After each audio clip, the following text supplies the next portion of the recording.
Hello everyone, जय Hind, Vande Mataram. Friends, आज हम लोग उत्तर प्रदेश के मेले और महोत्सव कवर करने वाले हैं जो हमारे उत्तर प्रदेश पीईटी के एग्ज़ाम के लिए ज़रूरी हैं। तो आज हम कुछ इंपॉर्टेंट मेले और महोत्सव कवर करेंगे और इसके बाद अगले वीडियो में हम लोग उत्तर प्रदेश की प्रमुख झीलों को कवर करेंगे। ठीक है, तो चलिए शुरू करते हैं इस वीडियो को। देखिए, सबसे पहला जो इम्पोर्टेंट मेला है उत्तर प्रदेश का, उसका नाम है हरिदास मेला। ठीक है, आप लोग साथ साथ नोट डाउन करते रहना, हरिदास मेला।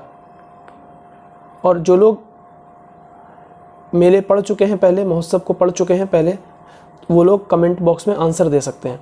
हरिदास मेला कहाँ? तो आप कहेंगे हरिदास मेला वृंदावन। हरिदास मेला कहाँ? वृंदावन। और वृंदावन में भी कहाँ अगर आपसे पूछा जाए तो वृंदावन के निधि वन में।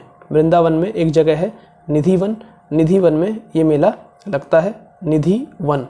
और वृंदावन कहाँ है? तो मथुरा में। वृंदावन कहाँ है? मथुरा में। आप ध्यान रखिएगा, एक बार ये क्वेश्चन पूछा जा चुका है एग्जाम में कि हरिदास मेला कहाँ लगता है, और ऑप्शन में वृंदावन भी दिया था और वृंदावन के अलावा मथुरा भी दिया था। वृंदावन और मथुरा दोनों दिए हुए थे और आयोग ने उसमें दोनों ही आंसरों को सही माना था। लेकिन अगर आपसे पूछा जाता है हरिदास मेला कहाँ, तो अपना पहला आंसर क्या होना चाहिए? वृंदावन में। और वृंदावन में कहाँ? निधि वन में। ठीक है, चलिए दूसरा मेला जो है उसका नाम है काकोरा मेला या काकोड़ा मेला। ठीक है, इसको कहते हैं काकोड़ा मेला। और काकोड़ा मेला लगता है बदायूं में।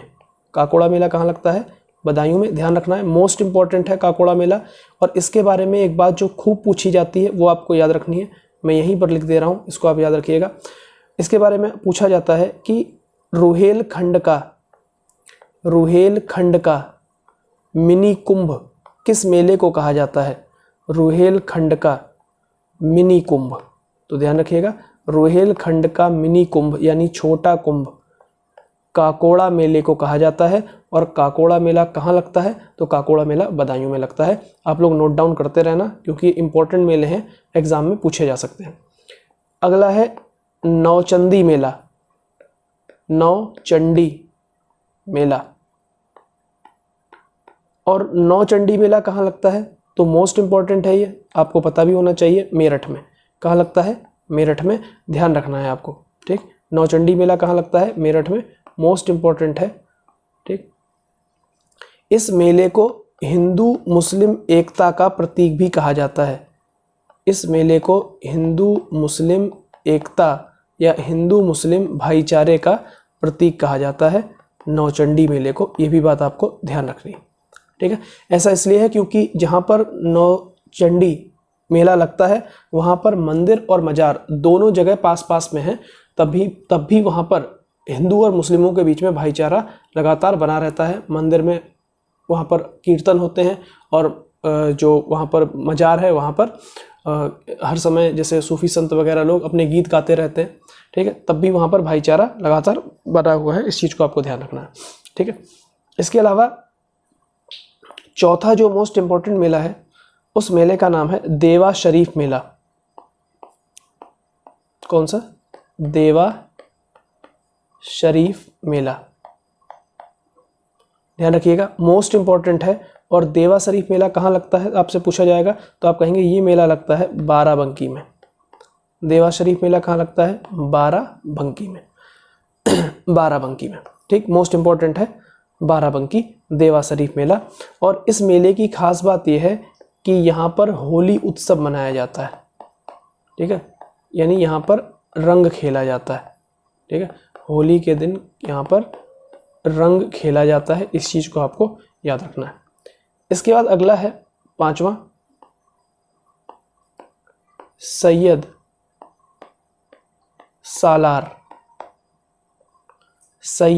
सालार मेला। और ये मेला लगता है बहराइच में।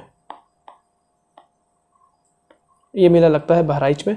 देखिए, अगर इस मेले के बारे में आपसे पूछेगा तो सीधा सीधा यही पूछेगा सैयद सालार मेला कहाँ लगता है, आप कह देंगे बहराइच में। लेकिन एक चीज़ आपको इसमें जाननी पड़ेगी, ये सैयद सालार है कौन? देखिए, इसका पूरा नाम है सैयद सालार मसूद गाजी। इसका पूरा नाम क्या है? सैयद सालार मसूद गाजी। और ये सैयद सालार मसूद गाजी महमूद गजनवी का भांजा था। ठीक है। महमूद गजनवी का कौन है, ये भांजा। और महमूद गजनवी के बाद ये भारत पर आक्रमण करने आता है और इस सैयद सालार मसूद गाजी की लड़ाई होती है महाराजा सुहेल देव से। किससे होती है, महाराजा सुहेल देव से।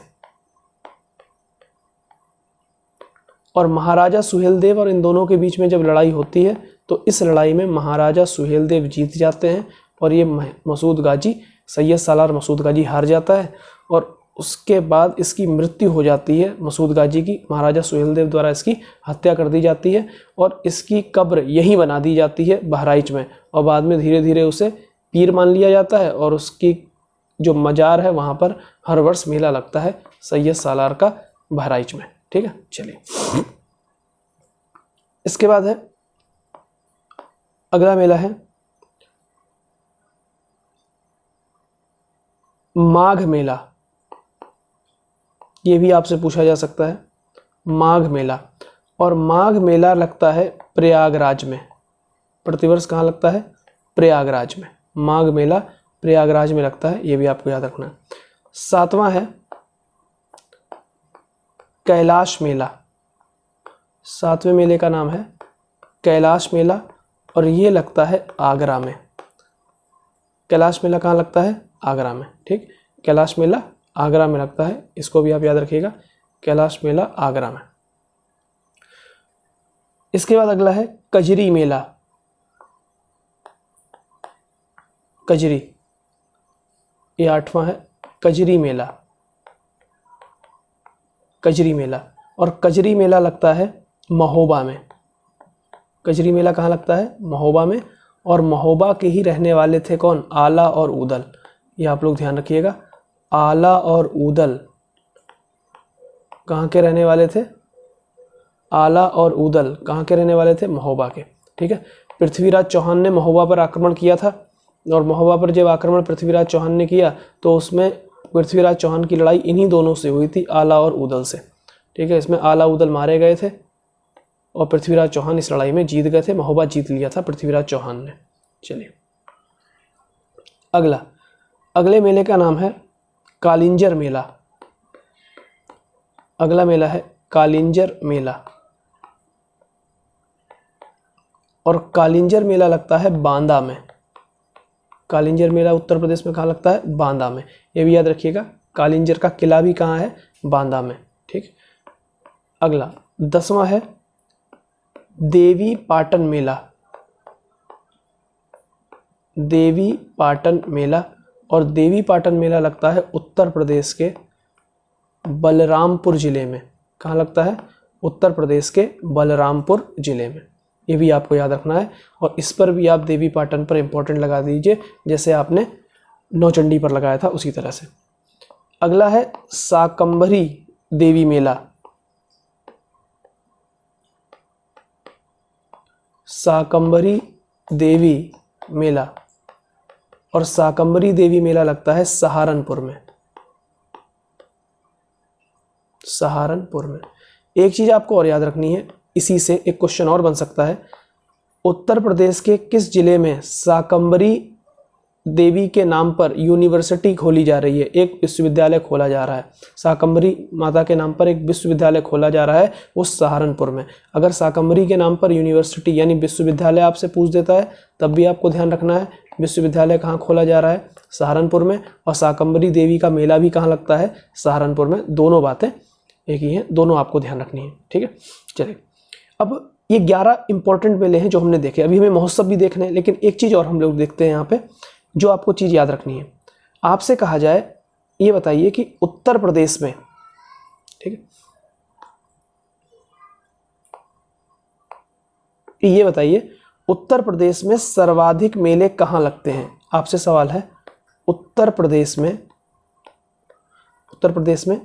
एक बात आपसे पूछे कि बताइए अच्छा सर्वाधिक मेले, सबसे ज़्यादा मेले कौन से जिले में लगते हैं, सर्वाधिक मेले। और दूसरा सवाल आपसे पूछे सबसे कम मेले कहाँ लगते हैं उत्तर प्रदेश में।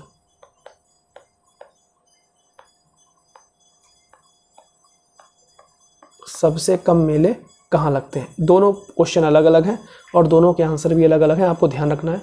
अगर आपसे पूछता है कि सर्वाधिक मेले कहाँ लगते हैं, यदि आपसे पूछे कि सर्वाधिक मेले कहाँ लगते हैं, तो आप कहेंगे सर्वाधिक मेले लगते हैं मथुरा में। उत्तर प्रदेश के मथुरा ज़िले में सर्वाधिक मेले लगते हैं, ये उत्तर प्रदेश की बात हो रही है। और सबसे कम मेले लगते हैं पीलीभीत में। सबसे कम मेले कहाँ लगते हैं? पीलीभीत में। ये भी बात आपको याद रखनी है, ठीक है। सबसे ज़्यादा मेले कहाँ लगते हैं? मथुरा में। और सबसे कम मेले कहाँ लगते हैं? पीलीभीत के अंदर। ये बात आप ध्यान रखना, ठीक। इंपॉर्टेंट है ये क्वेश्चन, इंपॉर्टेंट है और एग्जाम में ये क्वेश्चन आता है। अब हम लोग बात कर लेते हैं कुछ महोत्सव के बारे में। कुछ इंपॉर्टेंट महोत्सव कौन कौन से हो सकते हैं, तो हम लोग महोत्सव देखते हैं एक बार ना। मेले तो हो गए, अब हम देखते हैं महोत्सव, ठीक है। महोत्सव, मेले हो गए, हम महोत्सव देखते हैं। तो देखिए, पहला है ताज महोत्सव। पहला क्या है? ताज महोत्सव। ये आपको नाम से ही पता चल गया होगा कि ताज महोत्सव कहाँ होता है? आगरा में। कब होता है? आगरा में। और कब होता है? हर साल फरवरी में, ठीक। हर साल फरवरी में ताज महोत्सव होता है। तो आपको ये बात भी याद रखनी पड़ेगी। एग्जाम में अगर आएगा कहाँ होता है आप आराम से बता दोगे, लेकिन कौन से महीने में होता है ये आपको याद रखना पड़ेगा, फरवरी में, ठीक। अगला अगला है सुलहकुल महोत्सव। अगला है सुलहकुल महोत्सव। ये भी बहुत इंपॉर्टेंट है। और सुलहकुल महोत्सव भी कहाँ होता है? आगरा में, ठीक है। माना जाता है इसकी शुरुआत अकबर के द्वारा की गई थी। अकबर एक नीति लेकर आया था जिसका नाम था सुलहकुल की नीति, ठीक। तीसरा है अमीर खुसरो महोत्सव। अमीर खुसरो का नाम आप सबने सुना है, अमीर खुसरो महोत्सव। अमीर खुसरो महोत्सव ये कहाँ होता है? तो ये महोत्सव अमीर खुसरो का जहाँ जन्म हुआ था, जिस गांव में, वहीं होता है। और उस जगह का नाम है पटियाली। कहाँ होता है? पटियाली। लेकिन कभी कभी आपसे ऐसे ना पूछेगा कौन से ज़िले में होता है ना, कौन से ज़िले में, तो ध्यान रखिएगा। वर्तमान में ये पटियाली कासगंज ज़िले में आता है। पटियाली कौन से ज़िले में आता है वर्तमान में? कासगंज ज़िले में। पहले ये कौन से ज़िले में आया करता था? एटा ज़िले में। ध्यान रखना, पहले ये एटा में था, लेकिन वर्तमान में आंसर इसका क्या होगा? कासगंज। अब ये पटियाली कौन से ज़िले में आता है? कासगंज में। तो क्या इंपॉर्टेंट हो गया? कासगंज, ठीक है। अमीर खुसरो महोत्सव कासगंज के पटियाली में मनाया जाता है। पटियाली में अमीर खुसरो का जन्म हुआ था। अमीर खुसरो के बारे में एक बात आपको याद रखनी है। आपसे पूछा जाए निम्नलिखित में से किस विद्वान ने 8 सुल्तानों का शासन देखा था? 8 सुल्तानों के अंतर्गत काम किया था या 8 सुल्तानों का शासन देखा था, ठीक है। 8 सुल्तानों का शासन किसने देखा? तो आप कहेंगे 8 सुल्तानों का शासन किसके द्वारा देखा गया? अमीर खुसरो। अमीर खुसरो ने बलबन के अंतर्गत काम करना शुरू किया था। बलबन के अंतर्गत काम करना शुरू किया था। और अंतिम शासक जिसके अंतर्गत उसने काम किया था अमीर खुसरो ने, उनका नाम था मोहम्मद बिन तुगलक। क्या नाम था? मोहम्मद बिन तुगलक, ठीक है। मोहम्मद बिन तुगलक। और 1325 में अमीर खुसरो की मृत्यु हो गई थी। इस बात को भी आपको ध्यान रखना है। अमीर खुसरो बहुत ज़्यादा इंपॉर्टेंट है। अमीर खुसरो को भारत का तोता कहा जाता है, ठीक है। तोतिए हिंद के नाम से इनको जाना जाता है, यानी भारत का तोता कहा जाता है। ये भी आपको याद रखना है। अगला महोत्सव है चौथा, सरधाना महोत्सव। अगला है सरधाना महोत्सव, ठीक। सरधाना महोत्सव। और सरधाना महोत्सव मनाया जाता है मेरठ में। कहाँ मनाया जाता है? मेरठ में। अगला है पांचवा, और ये तो बहुत फेमस है, आपने कई बार इसका नाम सुना होगा, सैफई महोत्सव, ठीक। सैफई महोत्सव न्यूज़ में हमेशा रहता है। अखिलेश यादव, मुलायम सिंह यादव के परिवार के कारण ये हमेशा चर्चा में रहता है। सैफई महोत्सव इटावा में होता है। कहाँ होता है? इटावा में, ठीक। इटावा, ध्यान रखिएगा, मैनपुरी मत लगा दीजिएगा। इटावा में होता है, ठीक। इटावा में सैफई महोत्सव कहाँ होता है? इटावा में। और ये हर वर्ष जनवरी में होता है, ठीक है। ध्यान रखिएगा, हर वर्ष कब मनाया जाता है? जनवरी में मनाया जाता है। इस चीज़ को याद रखना आप, ठीक। अगला है महोत्सव में बिठूर गंगा महोत्सव। कौन सा? बिठूर गंगा महोत्सव, और बिठूर गंगा महोत्सव के नाम से ही आप समझ गए होंगे, बिठूर के नाम से, ये कानपुर में होता है, क्योंकि बिठूर कहाँ, कानपुर में पड़ता है बिठूर। ठीक है, जो नाना साहेब थे 1857 की क्रांति में, वो कहाँ थे, बिठूर में ही रहते थे। कहाँ रहते थे, बिठूर में। ठीक है, बिठूर में रहते थे नाना साहेब, 1857 की क्रांति में आप लोगों ने पढ़ा है। ठीक, चलिए अगला है जल विहार महोत्सव। अगला है जल विहार महोत्सव, ये पूछा जा चुका है एक एग्जाम में, तो एग्जैक्ट वही क्वेश्चन मैं उठा के वहाँ से दे रहा हूँ जिस तरह से सवाल पूछा था। ठीक है, जल विहार महोत्सव, और ये मनाया जाता है मऊ रानीपुर में। मऊ कहाँ मनाया जाता है, मऊ में। ठीक है, मऊ में रानीपुर। ठीक, जगह का नाम क्या है, रानीपुर, मऊ में। ठीक है, मऊ रानीपुर।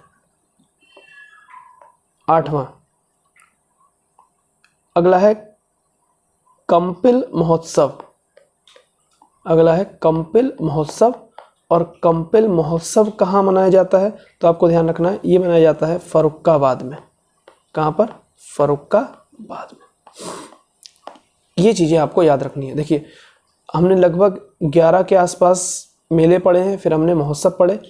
ठीक है, और ये एग्ज़ाम के पॉइंट ऑफ व्यू से बहुत इंपॉर्टेंट है। उत्तर प्रदेश का आप कोई सा भी एग्ज़ाम देंगे, ये सब आपके लिए इंपॉर्टेंट है। आप इनका रिवीजन करते रहिए। अगले वीडियो में हम उत्तर प्रदेश में जो इंपॉर्टेंट झीलें हैं उसको लाएंगे। ठीक, चलिए, थैंक यू वेरी मच। जय हिंद, वंदे मातरम। जय हिंद।